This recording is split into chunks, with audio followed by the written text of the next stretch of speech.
got to show you what went down in the final night of the first half of the NBA season. Specifically, we need to get into Klay Thompson, who was in Salt Lake City, the site of last year's All-Star Weekend. Kendrick Perkins, this is how it went down. Klay Thompson, he came off the bench for the first time since March 11th, 2012. First quarter here, Klay Thompson takes a little catch-and-shoot three, makes it. His mama called him Klay, I'ma call him Klay. And look, this was motivation for Klay Thompson, right? And good motivation, right? Coming in off the bench, not hanging his head, showing true professionalism and getting buckets. We all know Klay was destined for one of these moments, but the fact that he put his mind right and came out and was lighting Utah up last night was a beautiful thing to see. He had 10 points in the first quarter, and then he had 17 in the first half. He just kept it going into the third, too. Klay Thompson, another pull-up three here. Then Klay, got another one, Perk. Absolutely. And look, all types of action, using the pick and roll, the pump fake. Look at Klay flexing right there. Good for him. 35 points through three quarters for Klay, but this one would come down to the wire. 10 seconds to go here. Lauri Markkanen from the corner. That one, no good. John Collins. Watch him here. He's able to secure the rebound, but then where's he going? He throws it into the fifth row. I started ducking. Well, you know the Golden State Warriors, they've played in some close games this season, so everyone was sort of on the edge of their seat in this one. But Utah had one final chance to send it to overtime, couldn't quite get it to go. That would be the end of this one. Klay Thompson has a season high off the bench. Here's what he had to say about that after the game. You can do two things. You can pout, or you can go out there and respond, and I thought I did the latter very well tonight. I mean, I deserved it, really. I didn't respond to the not playing at the end of the game well last night. I kind of took it out on the assistant coaches, and I apologized to those guys before the game, and I think that really let my guard down and let me just be myself out there. It's been a tricky season for him and for us. There's a lot of transition happening. Some of our younger guys are coming on. It's not as easy to do, what Klay did 5-6 years ago for him. I think this could be a good balance to get the best out of Klay and to get the best out of our team.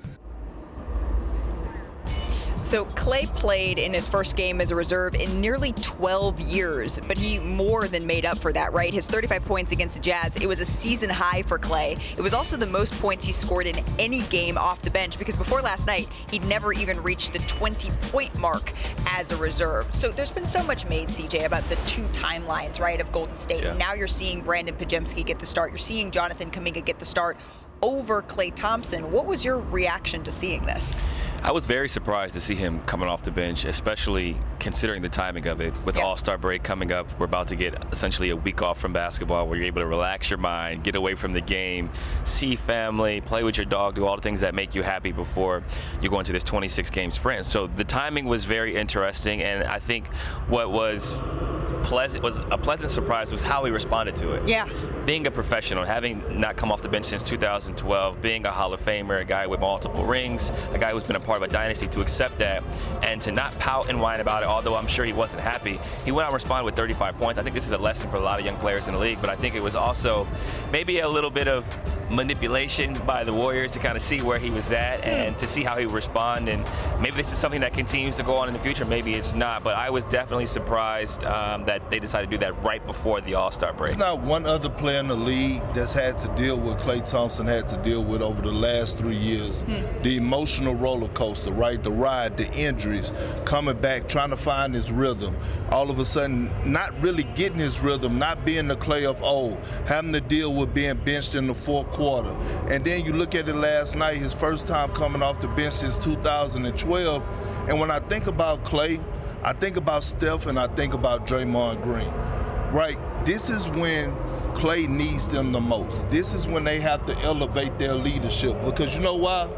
You see this right here? No matter how old you get, right, if you're a veteran, you always need a shoulder to lean on, right? And so I feel like— What's the analogy we're trying to make? You're saying I'm really old. No, Woj, you're my big brother. So, but what I'm saying is, no matter if Klay's a vet and he's a true professional, right? Like, this is the time for Steph and Klay to be, Steph and Draymond to be in his life, basketball life, even more, because they're going to need him down the line. Yeah. CJ mentioned the idea of benching a player right before the All-Star break, where he has a week to ruminate about this, to think about this. And I think if he had not played well last night, there's no question that might be how he's feeling. But I was told the fact that he played so well, that he felt like he got back on track, that was the sense he was leaving for All-Star break with, not necessarily the idea that they're now bringing him off the bench, and they'll probably continue to. He wants to play well. He wants to get this team back on track, and that starts with Klay Thompson. They need him to play well. He did last night, and I think for him, I think he'll live with this role and an opportunity to see if this is a way to jumpstart his season. Right, because we've seen Klay Thompson have sticky starts to his season, especially struggling to shoot a little bit before, and he always kind of gets himself out of it. The questions just started to linger a little bit longer this year as we continue to see those lows pile on. Perk, if he doesn't, he already wasn't closing many games, and we saw when he did the other night when he committed that costly foul against the Clippers, and we saw the frustration from Steve Kerr on that one. So he wasn't closing in several games for the Golden State Warriors. Now he's not starting. It's not necessarily that this is going to be a forever move, but if he's not starting and not closing, what are you thinking about that? Well, I think it's all about Klay finding his rhythm. And I thought this was a great strategic move by Steve Kerr and his coaching staff in saying, okay, look, we're trying to get you going. Right now, we're going to run the offense through Steph Curry, and our second option is Jonathan Kuminga. So how can we get Klay going? Let's bring him in off the bench. Let's run him in some, screen and roll action. Let's get his confidence going. And like Steve Kerr said, though, he said in many interviews, Klay will have his moments where he actually closed games for us. And I believe him on that. I just feel like right now, they just need to stay focused on building his confidence. Right, and potentially this is the first step in that. Before we move on, Woj, I'm sure that as he doesn't have a long-term commitment right now in place with Golden State, moving to the bench, his role changing a little bit, that certainly brings that back into question. What more can you tell us? My sense for Klay Thompson, when he gets into free agency, his focus on where he plays next, whether that's re-upping in Golden State or going elsewhere, is more perhaps than the money, is what's the best basketball fit? Where does he feel needed? Where does he feel there's opportunity? Now, money always plays into this, but listen, he had an extension on the table earlier in the season in Golden State that I think he thought he could outperform this season. There are teams who positionally, want players like Klay Thompson, veteran, two-way shooting guards who are going to have cap space. So he'll have some options this summer, but so much of this is going to, I think, come down to certainly those relationships in Golden State, this group that has been together.